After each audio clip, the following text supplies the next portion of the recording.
News 18 आप देख रहे हैं, आपके साथ मैं हूं कंचन डोगरा। और पहाड़ की खबरों में सबसे पहले आपको बताएंगे सीएम पुष्कर सिंह धामी पौड़ी के लैंसडाउन आप पहुंचे हैं। सीएम धामी यहां पर दीपावली के कार्यक्रम में शामिल हुए हैं। सीएम धामी ने सैनिकों के साथ दीपावली मनाई है और सभी प्रदेशवासियों को दीपावली की शुभकामनाएं दी गई हैं। इस दौरान सीएम धामी ने सैनिकों को अपने हाथों से मिठाई भी खिलाई है, शुभकामनाएं दी गई। दिवाली के कार्यक्रम के दौरान सीएम ने सैनिक परिवारों और वीरांगनाओं को भी सम्मानित किया। सीएम ने कहा है कि उन्हें सैनिकों के बीच आकर एक बहुत बड़ा उत्साह मिलता है। सीएम धामी ने यह भी कहा है कि सैनिकों की वजह से ही हम सभी लोग शांतिपूर्ण तरीके से अपने परिवार के साथ दीपावली मना पाते हैं।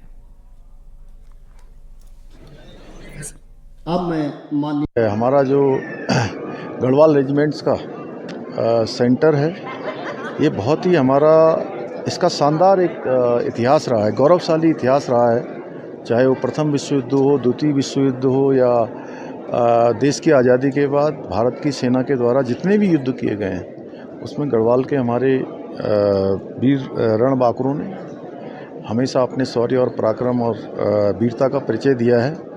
निश्चित रूप से ये हमारी आने वाली पीढ़ियों को भी उनके भी स्मरण में रहना चाहिए, उनके लिए भी एक प्रेरणा का कारण बनना चाहिए। और मैं भी आज सैनिकों के बीच में आया। सैनिकों के लिए हमारे प्रधानमंत्री आदरणीय मोदी जी के नेतृत्व में लगातार अनेक काम हो रहे हैं। 2014 में उनके प्रधानमंत्री बनने के बाद सेना आधुनिकीकरण की दिशा में आगे बढ़ी है। सेना के लिए 1 रैंक 1 पेंशन लागू हुई है। और आइए आगे बढ़ते आपको बताते हैं कि रुद्रप्रयाग में भी दीपावली के पर्व को लेकर सभी बाजारों में खासी रौनक देखने को मिल रही है। हालांकि इस बार दीपावली को लेकर कंफ्यूजन के चलते कोई या तो आज दीपावली मना रहा है या फिर कल दीपावली मनाएगा। त्योहारों को लेकर लोग बाजार पहुंचे हुए हैं, जमकर खरीदारी कर रहे हैं।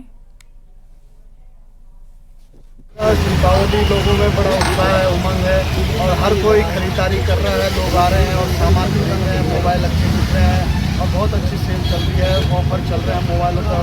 तमाम लोग घरों से निकल कर आज सामान ले रहे हैं। दीपावली त्यौहार को लेकर जो बाजार में है वो रौनक बढ़ने लगी है और जो दुकानें हैं पूरी तरह से सजी हुई हैं। अभी मैं रुद्रप्रयाग बाजार में और आप देख सकते हैं किस तरीके से यहाँ पर जो दुकानें हैं वो सजी हुई हैं। पटाखे की दुकानें हों या चाहे तमाम जो भी दुकानें हैं, मोबाइल की दुकानें हैं, सब जगह भीड़ लगी है। पूरे बाजार में आप देख सकते हैं ये स्थिति रुद्रप्रयाग बाजार की है। और जो दुकानें हैं उनको दुकानदारों द्वारा खूब अच्छी तरीके से सजाया गया है। और लगातार इसलिए धनतेरस से और अभी तक हर दिन जो बाज़ारों में वो खासी रौनक है और लोग कहीं न कहीं इस पर्व त्यौहार के दिन खरीदारी कर रहे हैं और इस त्यौहार का आनंद उठा रहे हैं। तो रुद्रप्रयाग जनपद की ये रुद्रप्रयाग जिला मुख्यालय बाज़ार की ये तस्वीरें हैं और आप देख सकते हैं किस तरीके से यहाँ पर दिवाली को लेकर खासी रौनक है। रुद्रप्रयाग से न्यूज़ 18 के लिए मैं संदीप भट्ट। दिवाली में आज पौड़ी में बाजारों में रौनक बढ़ी हुई है। लोग जमकर शॉपिंग कर रहे हैं, खरीदारी कर रहे हैं। लोगों की इस भीड़ को देखकर व्यापारी भी काफी खुश हैं।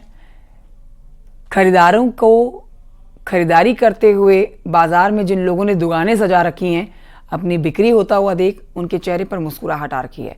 पटाखे की खरीदारी हो, चाहे यहाँ पर लाइटिंग की खरीदारी हो, हर जगह पर देखिए खरीदारी की जा रही है। पुलिस भी बाजार में सुरक्षा के लिहाज से गश्त लगातार कर रही है।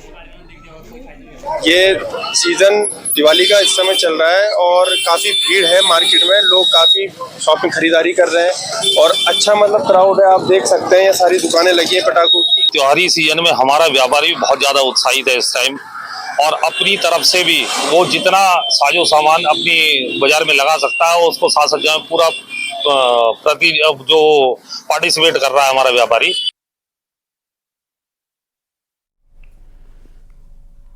टिहरी से खबर, जहां पर दीपावली में बाजारों में एक बार फिर से भेला देखा जा रहा है और पटाखों के साथ ही अब भेले का ट्रेंड भी वापस लौट रहा है। आपको बता देते हैं कि टिहरी गढ़वाल क्षेत्र में दीपावली पर गांव में चीड़ की लकड़ी से बनाए जाने वाले भेले को जलाए जाने की परंपरा है। धीरे धीरे इनकी जगहों पर पटाखों ने अपनी जगह बना ली, लेकिन अब एक बार फिर से ट्रेंड वापस लौट रहा है। भेले का ट्रेंड वापस लौटता हुआ देखा जा रहा है, जिसकी वजह से अब दुकानदारों के चेहरे भी खिले हुए हैं। ये समय फिर से लौट के वापस आ रहा है। जैसे हम कोरोना में वापस आए थे गांव की तरफ, वैसे अभी पटाखे की जो भेलों की जगह जो पटाखों ने जगह ली थी, अभी फिर से मार्केट में दिखने लगा है और हर दुकान में अब ये दिखने लगा है कि पहले तो गायब ही हो गया था। पटाखे तो हर साल हम बेचते ही हैं, लेकिन जो पुराना ट्रेंड था पहले का, जो गढ़वाल पे इसी को खेला जाता था पहले दिवाली के दिन, प्रकाश पर्व के दिन, वो हमने फिर से ट्रेंड शुरू किया है और हमने भैला बेचना यहाँ पे शुरू किया है इस बार से। उत्तरकाशी में भी बाजार सजे हुए हैं। दीपावली के पर्व पर स्थानीय लोग जमकर खरीदारी कर रहे हैं और देखिए हर जगह पर ही खरीदारी करते हुए लोगों की तस्वीरें सामने आ रही हैं। स्थानीय लोग गोबर के बने हुए दीपक खरीद रहे हैं। से लोग खरीदारी कर रहे हैं। व्यापारियों में भी विशेष उत्साह देखा जा रहा है। हमारे पास इस बार लोकल हमने जो गाय के गोबर के दीपक और धूपबत्ती बनाई है उसको भी लोग खरीद रहे हैं और लोकल फूल और हर कोई लोकल चीज़ों को खरीदने के लिए विशेष उत्साह दिखाया है।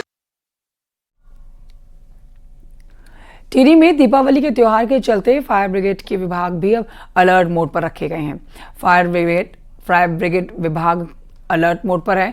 अधिकारियों ने टीम बनाकर पटाखा बाजारों का निरीक्षण किया है। नई टिहरी बौराड़ी बाजार में फायर ब्रिगेड अधिकारी ने निरीक्षण किया है। रेता, पानी, एक्सटिंग्विशर और साथ साथ एक कंबल टाइप का वो रखे और अभी कुछ ने अभी नहीं रखा है, उनको मैंने निर्देशित किया है कि वो तत्काल रखवाएं। और कुछ के पास लाइसेंस नहीं भी थे, उनको भी मैंने कहा कि लाइसेंस तुरंत इसको बनवाने की कोशिश करें, लेकिन लाइसेंस नहीं हो पाएगा। उत्तराखंड में कई जगहों पर आज दीपावली मनाई जा रही है। लोग धूमधाम से दिवाली मना रहे हैं। कई जगहों पर कल दिवाली मनाई जाने वाली है। दिवाली को लेकर भारी कंफ्यूजन रहा। राज्य में कई जगहों पर आज दिवाली मनाई जा रही है। बद्री केदार समिति ने 1 नवंबर को दिवाली होने का दावा किया है। 2 बड़ी धार्मिक संस्थाओं के अलग अलग मत होने से लोगों में भारी कंफ्यूजन है। इसी को ध्यान में रखते हुए यूपी और उत्तराखंड सरकार ने दिवाली की 2 दिन की छुट्टी घोषित कर दी है। दोनों प्रदेशों में 31 अक्टूबर और 1 नवंबर दोनों ही दिन दिवाली की छुट्टी घोषित की गई है।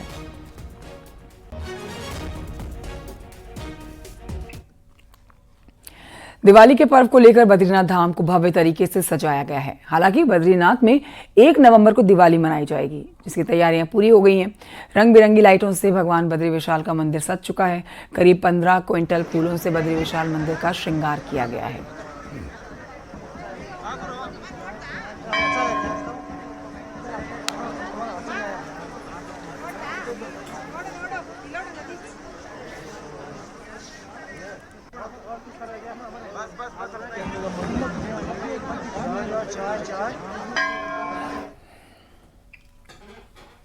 दीपावली के त्योहार में जहां पर देहरादून के रोडवेज और रेलवे स्टेशन में यात्रियों की खासी भीड़ देखने को मिलती है, लेकिन इस समय 2 दिनों की दीपावली को देखते हुए बस स्टेशन और रेलवे स्टेशन खाली पड़े हैं।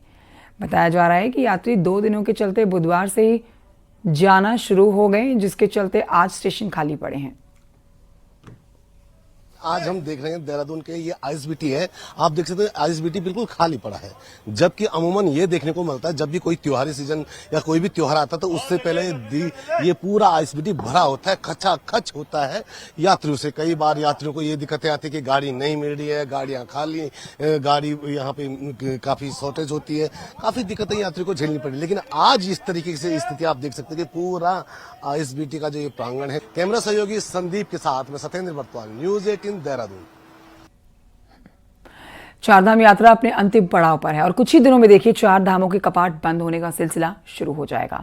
4 धाम में सबसे पहले 2 नवंबर को गंगोत्री धाम के कपाट बंद होंगे। 3 नवंबर को भैया दूज के दिन इस पावन पर्व पर यमुनोत्री और केदारनाथ धाम के कपाट बंद हो जाएंगे, जबकि सबसे आखिर में 17 नवंबर को बद्रीनाथ धाम के कपाट बंद होने के साथ 4 धाम यात्रा पूरी तरह से समाप्त हो जाएगी। और अब आप ये भी कह सकते हैं पिछले कुछ सालों में सबसे ज़्यादा केदारनाथ धाम यात्री पहुंचे हैं और इस बार भी 3 नवंबर को कपाट बंद होने तक यात्रियों की जो संख्या है वो 16 लाख के पार पहुंच जाएगी। बद्रीनाथ धाम में 12 लाख, गंगोत्री यमुनोत्री में 7 और 8 लाख के करीब श्रद्धालु दर्शन कर चुके हैं।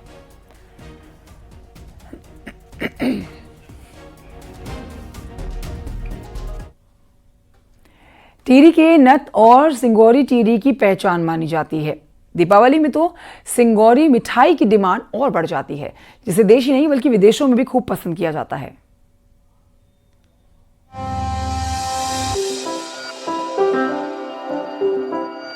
ऐतिहासिक पुरानी टिहरी अपनी संस्कृति और परंपराओं के कारण अलग पहचान रखता था, लेकिन टिहरी डैम की झील में पुरानी टिहरी के डूबने के बाद उन सभी संस्कृति और परंपराओं में भी धीरे धीरे कमी देखी जा रही है जो कभी टिहरी की पहचान हुआ करती थी।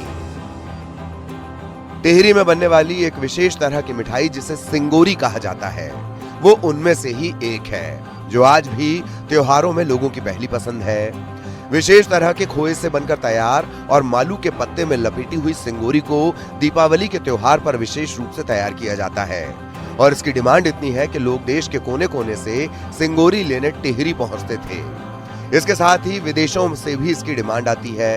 यहाँ के स्थानीय लोगों का कहना है कि राजघराने के समय से ही सिंगोरी को पसंद किया जाता था। यहाँ के राजा अपने मित्र राजाओं को दीपावली पर सिंगोरी भेजते थे।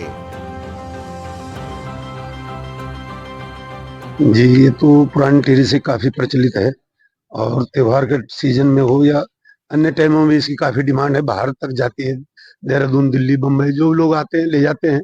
इसमें काफी मेहनत पड़ती है। इसको पहले पेड़ से पत्ते निकालने पड़ते हैं, उनकी सफाई करनी पड़ती है, फिर खोया ड्राई फ्रूट्स घोलना पड़ता है, फिर इसको 6 घंटे जमाने के लिए, जब पत्ते बन जाते हैं उसके बाद 6 घंटे कम से कम इसको सेटिंग जमाने के लिए चाहिए होते हैं। सिंगोरी और टिहरी की नथ विश्व प्रसिद्ध तो कह सकते हैं, नहीं तो राष्ट्रीय स्तर पर तो इसकी पहचान थी, लेकिन जब से टिहरी डूबी है इसका प्रचलन भले कम हुआ है। सिंगोरी मिठाई को बनाने में मेहनत भी बहुत ज्यादा होती है। मालू के पत्तों में लिपटी सिंगोरी मिठाई आज भी त्योहारों में विशेष डिमांड पर बनाई जाती है। आज के समय में भले ही ब्रांडेड कंपनियों की मिठाई का चलन बढ़ा हो, लेकिन सिंगोरी आज भी अपनी पहचान बनाए हुए है। आधुनिक युग में जनपद टिहरी और जो पुरानी टिहरी शहर हमारा हुआ करता था, वहाँ पर जो सिंगोरी का व्यापार और टिहरी के नथ का व्यापार था, आज भी हमारे व्यापारियों ने उसको जिंदा रखा हुआ है। और टिहरी की जो सिंगोरी की मिठाई है उसकी आज बहुत ज़्यादा डिमांड है। दीपावली के त्योहार में विशेष तौर पर सिंगोरी को बनाया जाता है। ऐसे में जरूरत है तो ऐसी चीजों को बचाए रखने की जिससे आने वाली पीढ़ी को इसके बारे में पता लग सके और टिहरी की पहचान भी बनी रहे। न्यूज़ 18 के लिए टिहरी से सौरभ सिंह की रिपोर्ट।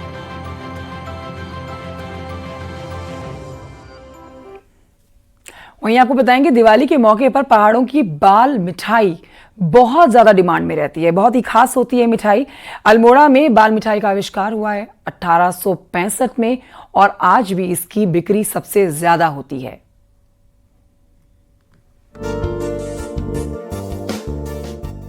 अल्मोड़ा आने वाले पर्यटक यहाँ की बाल मिठाई, सिंगोड़ी और चॉकलेट ले जाते हैं। साल 1865 में लाला बाजार के शाह परिवार ने मिठाई का आविष्कार किया। पीएम मोदी जब भी उत्तराखंड के दौरे पर आते हैं तो जरूर बाल मिठाई का स्वाद लेते हैं। वहीं महात्मा गांधी ने भी 1929 में अल्मोड़ा आजादी आंदोलन के दौरान मिठाई का स्वाद लिया था। इसके साथ ही प्रधानमंत्री राजीव गांधी ने हरीश लाल शाह को दिल्ली बुलाकर मिठाई का स्वाद लिया। आज भी वही स्वरूप में बाल मिठाई बिकती है।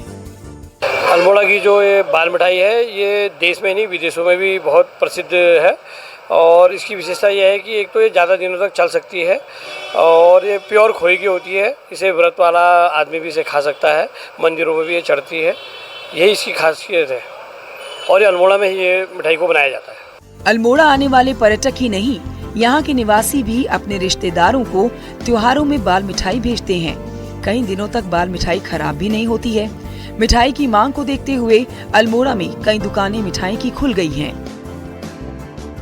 मिठाइयाँ अच्छी होती हैं कंपैरिजन टू अदर्स और लॉन्ग भी रहती है, लॉन्ग लास्टिंग भी रहती है और टेस्टी भी होती है। इसलिए हम सब यहीं से, अल्मोड़ा के मोस्ट लोग मिठाई यहीं से लेते हैं।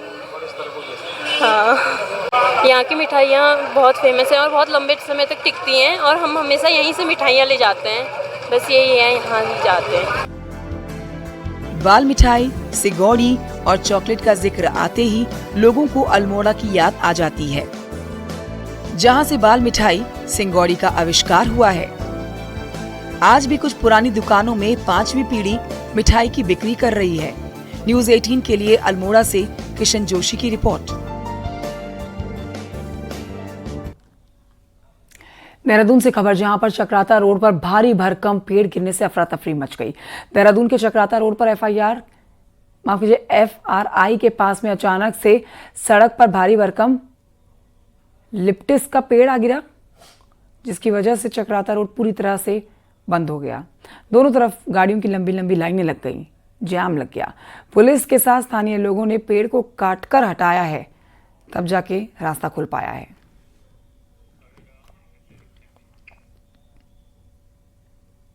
उधर रुड़की की पीर बाबा कॉलोनी के पास में गंग नहर पर करोड़ों की बना रहे निर्माणाधीन ओवरफुट ब्रिज गिर गया है।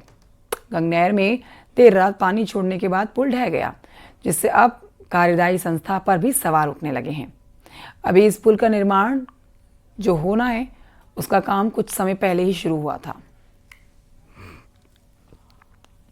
गंग नहर पे आप मेरे पीछे देख सकते हैं कि निर्माणाधीन पुल यहाँ पे बन रहा था, और जैसे ही देर रात यहाँ पे गंग नहर में पानी छोड़ा गया तो पुल यहाँ पे ढह गया, जिससे साफ जाहिर होता है कि पुल अभी भी बन के तैयार नहीं हुआ था। इसमें लगभग करोड़ों की लागत से ये पुल बन रहा था, और ये जो पैदल है वो फुट ब्रिज है वो यहाँ पे बन के तैयार होना चाहिए। मैं आपको बताना चाहूँगी कि 2012 में रुड़की में एक ऐसा ही ब्रिज बन रहा था, जिसमें 3 लोग बह गए थे, और उस टाइम तत्कालीन जो विधायक थे सुरेश चंद्र जैन थे, इस समय प्रदीप बत्रा विधायक जी हैं। और इससे साफ जाहिर होता है कि जिस तरीके से यहाँ पे जो पुल बनाए जा रहे हैं उनकी गुणवत्ता को लेकर सवाल उठने लाजमी है कि क्योंकि जैसे ही ये पुल अभी भी निर्माणाधीन है, हमारी जो PWD अधिकारी हैं उनसे बातचीत हुई तो उनका कहना है कि इस पुल का सिर्फ जो रस्सा है वो टूटा है, न कि पुल बहा है। और जैसे ही आप देख रहे हैं कि देर रात जो पानी छोड़ा गया और पुल ये सामने, सिर्फ मैं आपको बताना चाहूँगा कि जो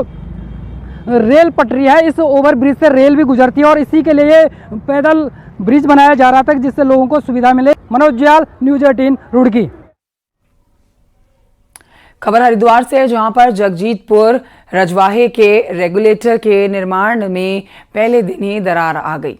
उत्तराखंड गंग नहर से निकलने वाले इस रजवाड़े के संचालन और मेंटेनेंस की जिम्मेदारी उत्तराखंड सिंचाई विभाग के पास है। रजवाड़े को नियंत्रित करने वाले में रेगुलेटर की दीवार का निर्माण घटिया गुणवत्ता के साथ करने का आरोप है, जो एक दिन भी पानी का प्रेशर नहीं झेल पाया और इसमें दरार आ गई।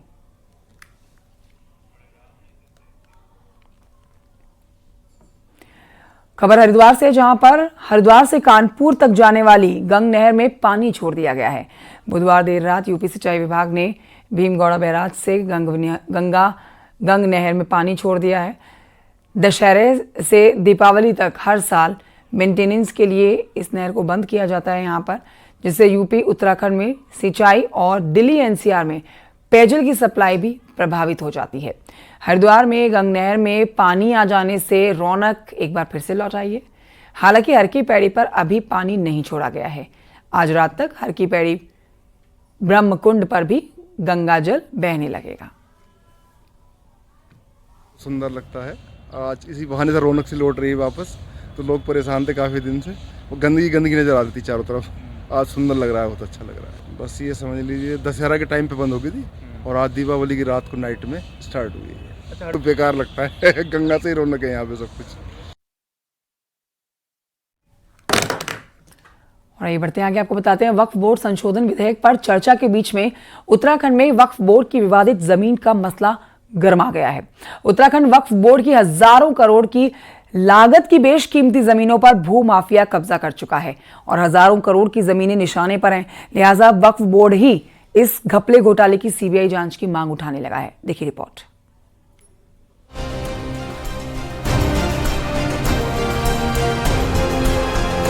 उत्तराखंड वक्फ बोर्ड के पास प्रदेश भर में इतनी तादाद में परिसंपत्तियां हैं जिनका ठीक से हिसाब किताब भी वक्फ बोर्ड के पास नहीं है।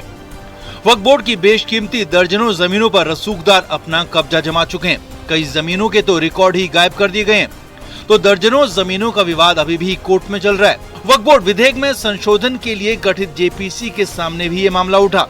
उत्तराखंड वक्फ बोर्ड ने प्रस्ताव रखा कि वक्फ की विवादित जमीनों की CBI जांच होनी चाहिए।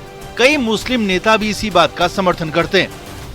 गरीबों का हक था, मजलूमों का हक था, यतीमों का हक था, लेकिन वो हक कुछ अमीरों ने दबा के वो बैठे हैं और खुलेआम उन जमीनों की फर्जी तरह से खरीद फरोख्त करते चले आ रहे हैं। ऐसी जमीनों की सीबीआई इंक्वायरी की डिमांड हमने माननीय केंद्रीय अल्पसंख्यक कल्याण मंत्री जी से भी की है और युवा मुख्यमंत्री पुष्कर सिंह धामी जी से भी हमारा अनुरोध है कि इसकी सीबीआई जांच होनी चाहिए। बहुत बड़ा बंदरबाट औकाफ की जमीनों में हुआ। उत्तराखंड सरकार वक्फ बोर्ड की जो संपत्तियां हैं उनकी जांच कराए, क्योंकि कुछ लोगों ने जो भूमाफिया है वक्फ बोर्ड के अधिकारियों से मिलकर वक्फ बोर्ड की जो जमीनें हैं उनको खुर्द-बुर्द कर दिया है।